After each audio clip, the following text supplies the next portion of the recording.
Welcome to my YouTube channel. आज की इस क्लास में हम एनीमा के बारे में पढ़ेंगे।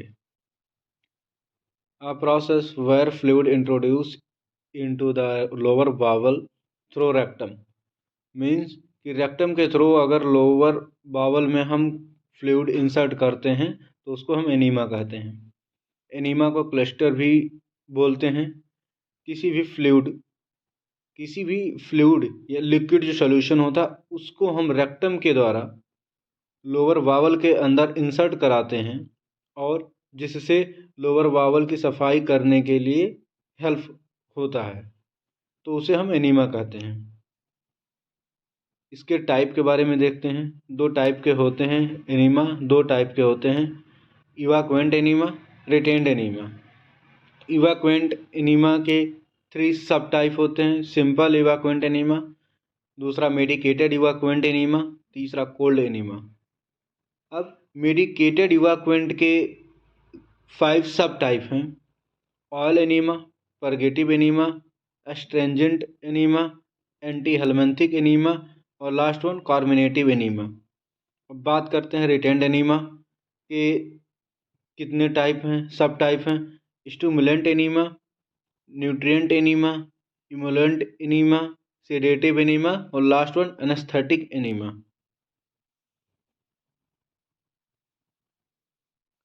देखते हैं इवाक्वेंट एनीमा के अंदर कुछ पॉइंट को, जो मेन पॉइंट है, इंपॉर्टेंट पॉइंट है, उसके बारे में पढ़ते हैं। पहला है अमाउंट ऑफ फ्लूइड, कि कितना अमाउंट हम एडल्ट में देते हैं, कितना चाइल्ड में देंगे, कितना इन्फेंट में देंगे। एडल्ट का जो रेशियो होगा अमाउंट का, वो 500 to 1000 ml होता है और चाइल्ड के लिए 250 ml से 500 ml तक दिया जाता है फ्लूइड। इन्फेंट के लिए लेस देन 250 ml, 250 से कम। और टम्परेचर की बात करें कि जो सोल्यूशन हम देते हैं एनीमा में, एनीमा का जो सोल्यूशन होता है उसका टम्परेचर कितना होता है। ऐसा तो है नहीं कि एडल्ट में और चाइल्ड और इन्फेंट में तीनों सेम देंगे। तो एडल्ट की बात करते हैं, 105 डिग्री फ़ारेनहाइट से 110 डिग्री फ़ारेनहाइट तक टम्परेचर रहता है सोल्यूशन का। चाइल्ड और इन्फेंट का दोनों का सेम रहता है 100 डिग्री फ़ारेनहाइट। अमाउंट के बारे में पता चल गया। अमाउंट एडल्ट में 500 to 1000 ml देते हैं, चाइल्ड का 250 ml से 500 ml देते हैं और इन्फेंट में लेस देन 250 ml। और टम्परेचर, जो सोल्यूशन का टम्परेचर होगा वो एडल्ट का रहेगा 105 से 110 डिग्री फ़ारेनहाइट और चाइल्ड और इन्फेंट का सेम रहेगा 100 डिग्री फ़ारेनहाइट। अब साइज ऑफ एनीमा ट्यूब, जो एनीमा का ट्यूब होता है उसकी साइज़ के बारे में बात करें तो एडल्ट में 22 से 30 फ्रेंच होता है और चाइल्ड और इन्फेंट के लिए जो यूज होता है, तो चाइल्ड की बात करें पहले तो 14 से 18 फ्रेंच का जो ट्यूब होगा वो यूज होता है और इन्फेंट के लिए 12 फ्रेंच का ट्यूब यूज होता है।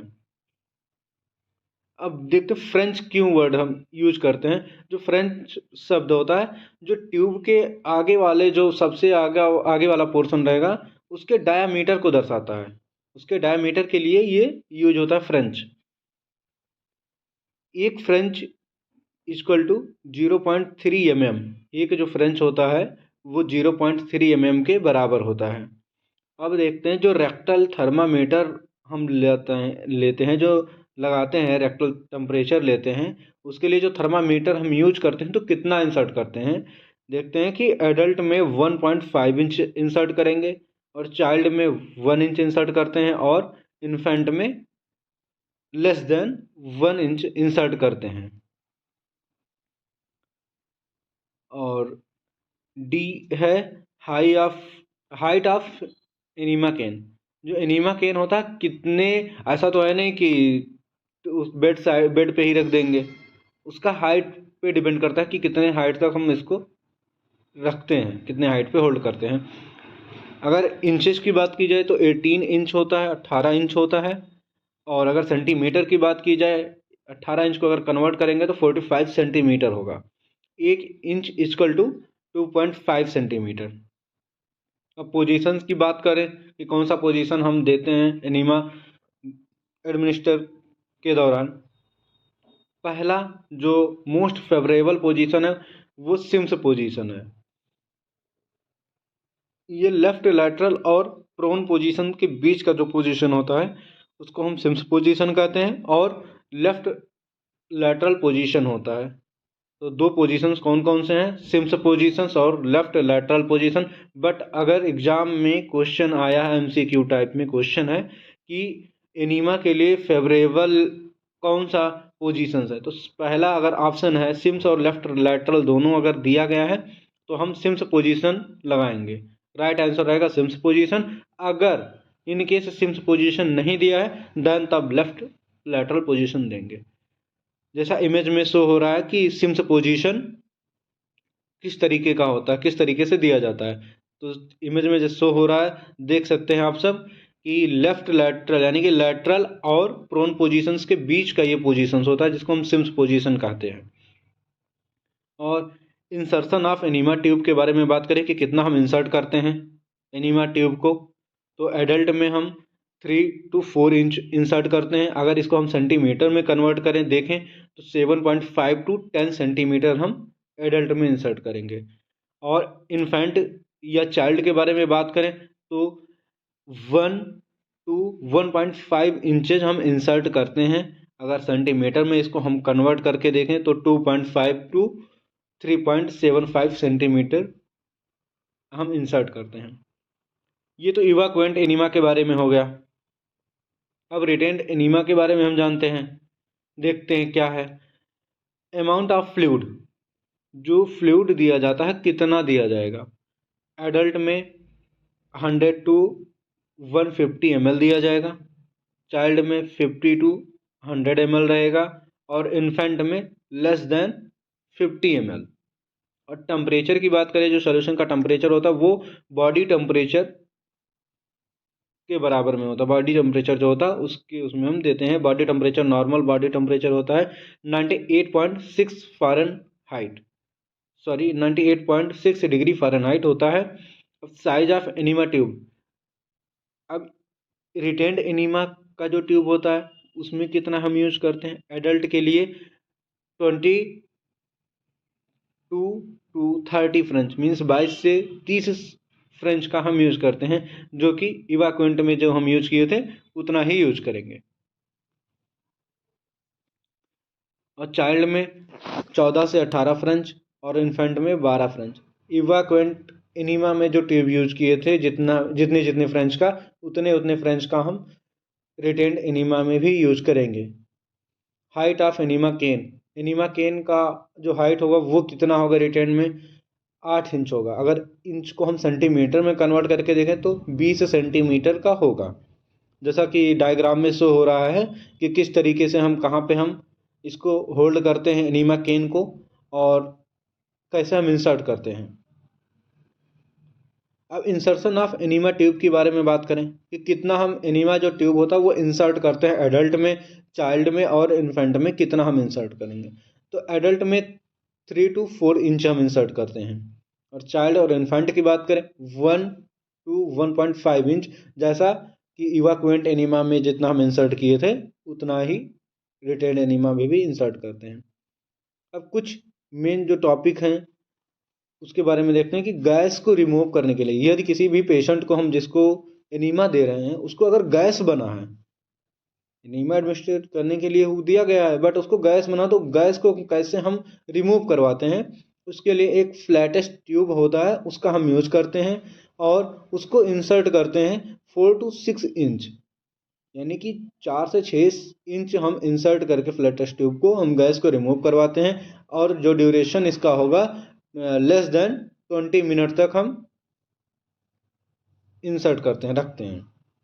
अब क्लासिफिकेशन के बारे में बात करते हैं कि जैसे कि उसमें टाइप में देखें इवाक्वेंट एनीमा, रिटेंड एनीमा। अब क्लासिफिकेशन हम इसको बोलते हैं या टाइप होता है। तो इसमें हम देखें इवाक्वेंट एनीमा के 3 सब टाइप थे, और मेडिकेटेड एनीमा जो कि इवाक्वेंट एनीमा के सब टाइप हैं उसके 5 सब टाइप हैं, और रिटेंड एनीमा के 5 सब टाइप हैं। तो हम स्टेप बाय स्टेप एक एक करके हम समझते हैं कि सिंपल एनीमा इवाक्वेंट एनीमा क्या होता है, कोल्ड इवाक्वेंट एनीमा क्या होगा, मेडिकेटेड इवाक्वेंट एनीमा क्या होगा है।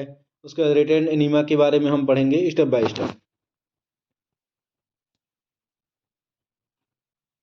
पहले हम बात करें इवाक्वेंट एनीमा। इवाक्वेंट एनीमा के 3 टाइप थे, कौन कौन से थे? Simple evacuant enema. अब सिंपल इवाक्वेंट एनीमा का हम यूज क्यों करते हैं? Use to clean bowel before surgery.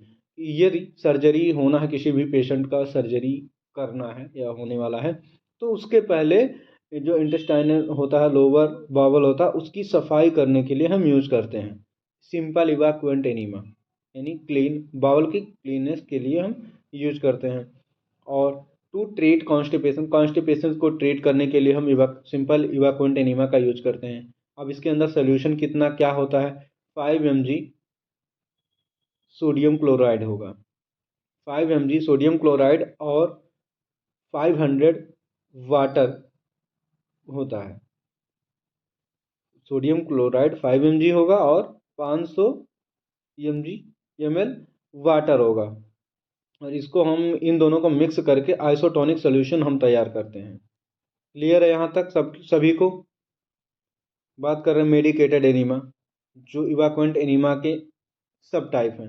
Medicated enema में उसके भी सब टाइप हैं, कौन कौन से हैं? Oil enema. ऑयल एनीमा क्या करता है कि जो फिकल मैटर होता है या फिकल कंटेंट होता है उसको सॉफ्ट करने के लिए, जैसे कि स्टूल जो है वो हार्ड हो जाता है कॉन्स्टिपेशन के दौरान, तो उसको सॉफ्ट कर किया जाता है ताकि इजीली वो एक्सक्रीट आउट हो जाए।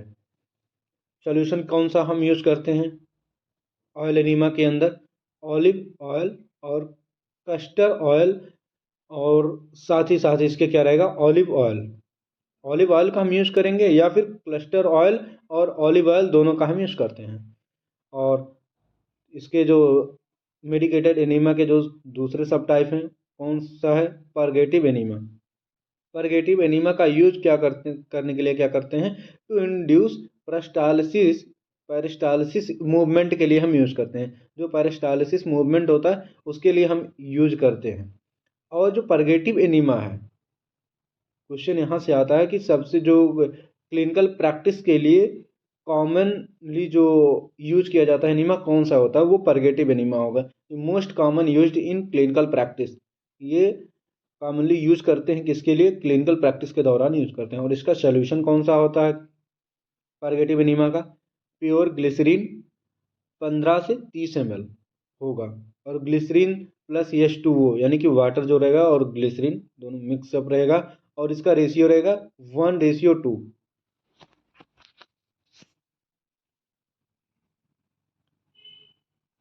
अब इवाक्वेंट एनीमा के जो और सब टाइप हैं, एस्ट्रिंजेंट एनीमा। कि एस्ट्रिंजेंट एनीमा क्या होता है कि टू रिड्यूस इन्फ्लामेशन। अगर इन्फ्लामेशन हुआ है लोअर बाउल में, अगर इन्फ्लामेशन हुआ है तो उस इन्फ्लामेशन को रिड्यूस करने के लिए यूज करते हैं।